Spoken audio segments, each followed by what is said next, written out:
To begin, open WhatsApp on your phone. Then go to any individual or group conversation. Long press on the message, picture, video, or document you want to star. You will then see some options at the top. Tap star. And the message has been starred.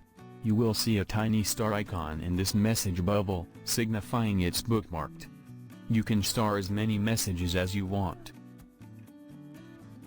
To see all your starred messages, tap the three dots from the top right corner. From the drop-down menu, select Starred Messages. And it will list all of the messages you have ever bookmarked from all the conversations. If you tap a starred message, it will take you to that exact position, date, and timestamp in the conversation when this starred message was sent. To unstar any message, long press on that message, and then tap unstar from the top. And the message will be unstarred, and will be removed from the starred messages. So in this way, you can bookmark messages on WhatsApp using the star feature.